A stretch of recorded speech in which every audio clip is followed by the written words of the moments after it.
යමක්ද අපහසු වෙන්නේ ඒ අපහසුතාව දුරු කරන පින රැස් කරන්න. ඔන්න පන්සිල් පද පහ රකින්න අමාරුයි කියන්නකො.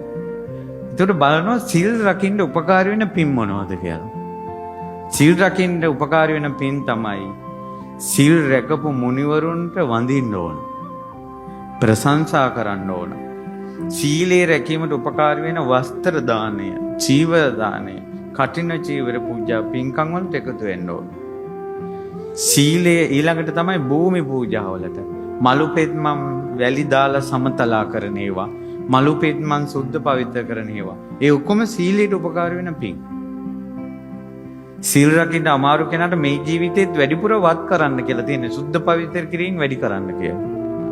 හාමුදුර නමක් අතින් වුණත් සිල්පදයක් කැඩුනොත් ඒ සිල්පදේ ආය මොහු කරවා ගන්න තියෙන්නේ වැඩිපුර සංඝයාට වත් පිළිවෙත් කරන්න ඕන. අතුපතු ගන්න ඕන, සුද්ධ පවිත්‍ර කරන්න ඕන. වැසිකිලි කැසිකිලි සෝදන්න ඕන. දවස් ගාණක් ඒක කරලා තමයි සංඝයාගෙන් ආය අර කැඩිච්ච සිල්පදේ සමාන කරගන්නේ. ඒ නිසා වත් පිළිවෙත් බහුල කරන්න ඕන. වස්ත්‍ර පූජාව බහුල කරන්න ඕන.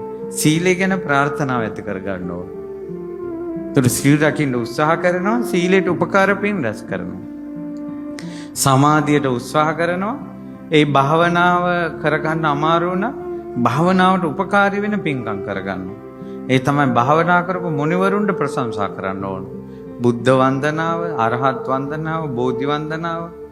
ඊළඟට තමයි හිත සංසිඳව ගන්න ගොඩාක් උපකාර වෙන එකක් තමයි බෝධි පූජාව. බෝමලු සුද්ධ කරන එක, සරසන එක, පැන් වඩන එක, සුවඳ පූජා කරන එක. ඒකට ප්‍රතිවිරුද්ධ කර්මයේ රැස් කරන්න ඕන. ඒව තමයි ධර්ම දේශන අහලා අපි මේවා කරගන්නේ. ඒ වැඩක් කරන්න ඕන, ඒකට උපකාරික දේවල් රැස් කරන්න ඕන. ඒ නිසා ඒ විදිහට ඒක නොයෙකුත් තියෙන පිළින්දි වච්ච අපදානය. ඔයාලට කියවන්න ලැබුණොත් ඒ රහතන් වහන්සේ ගැන විස්තර, පින්පව් එක එක පින්කම් වල පුණ්‍ය විපාක, ඒව කොහොම අපිට හඳුනා ගන්න පුළුවන්. පැහැදිලි නේද? ඒ නිසා ඒ විදිහට කිසිම දෙයකින් මානසිකව වැටෙන්න එපා. කිසිම දෙයකින් මානසිකව වැටෙන්න එපා. අටලෝ දහම කියන එකට මුණ දෙන්න. පසුගිය කාලේ දේශනාවලදී බලන්න ආනන්ද මහරහතන් වහන්සේ මුණ දුන්න අටලෝ දහම ගැන අපි පසුගිය කාලේ දේශනාවක් කළා. හිතා ගන්න බෑ මේ මුණ දීම. ඊළඟ විශේෂය තමයි විශාලා මහනුවර.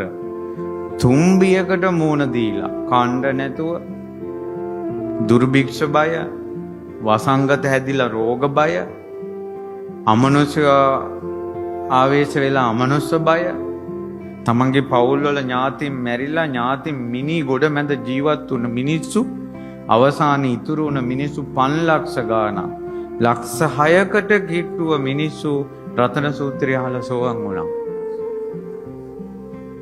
බලන්නකෝ, බඩගින්නෙත් මැරෙන්නේ නැතුව, වසංගත වලිනොත් මැරෙන්නේ නැතුව, අමනුෂ්‍යෝ නිසාත් මැරෙන්නේ නැතුව මිනි ගොඩක් මැද හරි ජීවත් වුණේගේ විපාක.